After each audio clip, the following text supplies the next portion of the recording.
Today, I'm going to tell you what no one else will.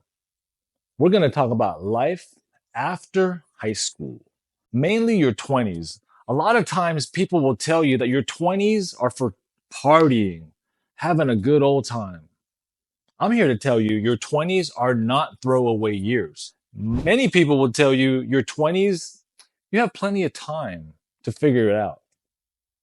I'm here to tell you in your 20s, the things that you figure out will be the foundation on the life that you build. For the past 25 years, I've been a teacher in a very unique school. We teach students who have a lot of challenges with schools. They're almost all on the brink of expulsion, from substance abuse to aggression to being in foster care, you name it. I've seen a lot of kids come through my doors and leave without knowing how life is going to be after high school.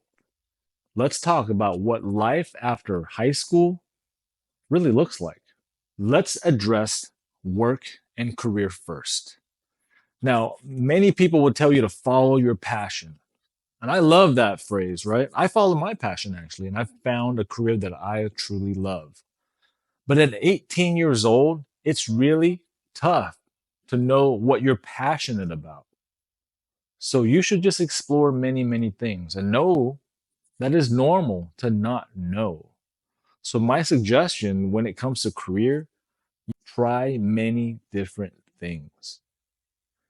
And many different things can mean just working somewhere in a field that you might seem to enjoy and seeing where it goes. And then after you try many, many different things, you can hone in on what you truly are passionate about and become really good at it. And granted, I mean, there are going to be jobs that you take temporarily just because you need the funds, right? And that's fine too. But at those jobs, you can learn skills as well. I have a former student. His name is Steven. He works at Chipotle right now. What's he learning?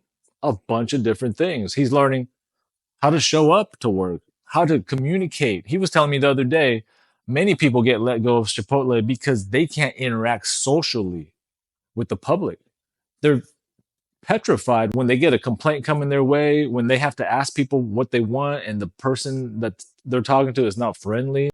Those are the types of skills you can develop at a public facing job where you're working in a retail environment. You can also learn how to handle the cash register, how to work with others in close quarters, how to do things you don't really want to do, but do them anyways.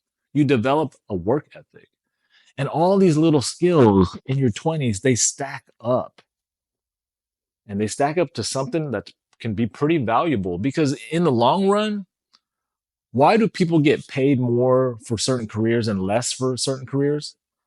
A lot of it has to do with the type of skill and the specialized knowledge that you know.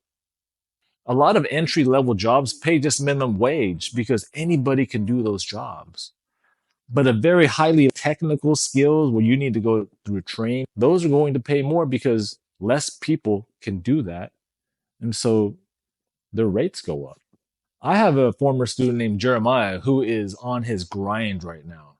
He's not really into getting a minimum wage job. He is an entrepreneur. And even when he was in my classroom, he wanted to film skateboarders do trick. And right now he's on his grind about a brand. It's called Distorted Chaos. Check it out on Instagram. On there, he posts all the work he does, the stuff he creates, the amount of packages he has to send out on a weekly basis, and how he prints out shipping labels and stuff. He's learning how to market. He's learning how to sell. He's learning how to fulfill orders. Whether Jeremiah makes it big with this brand or not, he will have learned many, many skills that frankly you can't learn in school. You have to go out in real life and develop those skills. So in your 20s, regarding work and career, it's unlikely that you'll just lock straight into your dream career or job.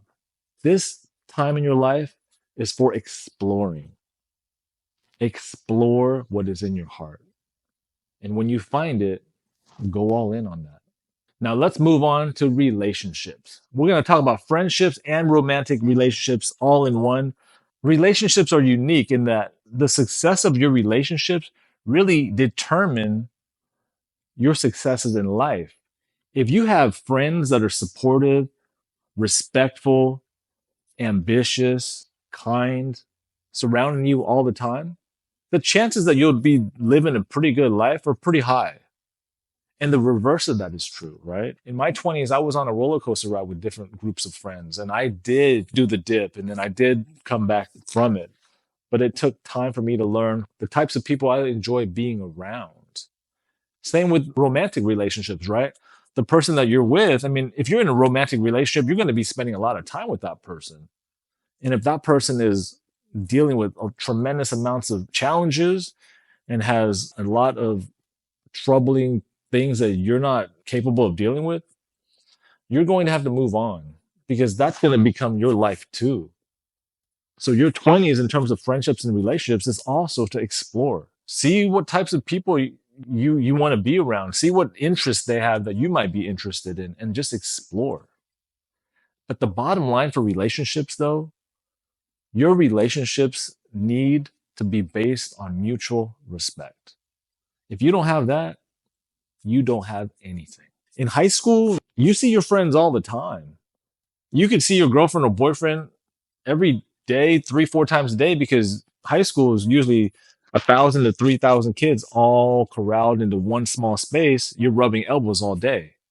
In real life, after high school, you might not see your best friend for a long time because they have their life and you have your life and they happen in different places. You're going to have to get used to that. And sometimes in your 20s, you can feel kind of lonely because you don't see your close friends all the time. My best friend, who happens to be a friend that I know from high school, the only one high school person that I still communicate with, I moved about 300 miles away from him to go to school. My closest friend was over 300 miles away. So we saw each other like Christmas and summers. And every time we saw each other, it was like time didn't even pass, right? We didn't skip a beat. But man, there were times when I had to deal with stuff. I didn't have a lot of people to talk to because they just didn't know me and I didn't trust them. So your 20s can be a little bit lonely sometimes in terms of friendships, especially if you move away. Now let's talk about the fun stuff. Partying, traveling, having a good old time. Let's do that. In your 20s, it's prime time for having a good time because you have the interest, right? The energy. You want to meet people.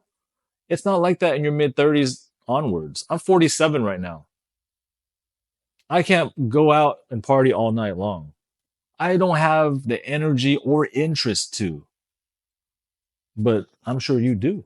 In your 20s, you can make so many fond memories. I have so many fond memories from my 20s just because I took some risks, just because I had the energy. I didn't really just want to stay home. I wanted to go out, do things. I got to travel to Asia and Europe a few times. I even went to Central America once for a few weeks. Those were crazy adventures. And I did it responsibly. Please do things responsibly in terms of your budget, right? You can go out every night, you can go out every weekend, but that costs money. Budget wisely for this stuff. Enjoy your experiences, but know that you will be limited if you want to be responsible with your money. Did you know the average person in their 20s has about $1,200 in credit card debt? And the average American has around six to $7,000 in credit card debt. This is not a financial video, but man, debt starts to accumulate and it starts when you're in your 20s. So just balance it out a little bit when you're having fun in your 20s, creating those memories. I just want to touch on substance abuse because I think it's so crucial. Your 20s can be for having fun. But if you become habituated or addicted to substances like alcohol or cannabis or other party drugs, even heavier drugs, you are putting yourself at risk. It is well known in the scientific literature that if you become addicted to a substance, your emotional and your mental growth just stops. Let's say you get addicted to a substance at 14, you do that for 10 years, you're 24. Well, when you're 24, you're still going to be emotionally a 14-year-old. We know people in our lives like that. When you resort to substances, when you're not feeling so good, when you have problems, the substance becomes your solution. So you're not able to work through these things. You're not able to process these problems, these challenges. So how do you learn anything if you don't go through it? So please, in terms of substances, please be really mindful of what you're doing. It's really dangerous. So, life after high school, not so bad, but it is a time that you should take seriously, but also have a blast. It might be a roller coaster ride of ups and downs, but man, you're young, you're energetic, enjoy it. Contrary to what social media puts out, life in your 20s is not easy, but it can be very fun, foundational, and it's very important that you start to stack some skills. And remember, we're all still trying to figure out life as we go. Everyone feels lost sometimes, especially in your 20s. It's okay. Now, what you do from now for the next few decades, it will determine how your movie ends. I believe in you, and I want you to live the life that you can be proud of. Now, I make content for young people to explore life. If you like content like this, please subscribe. If this is the last time that you see me, I wish you well on your journey. Good luck.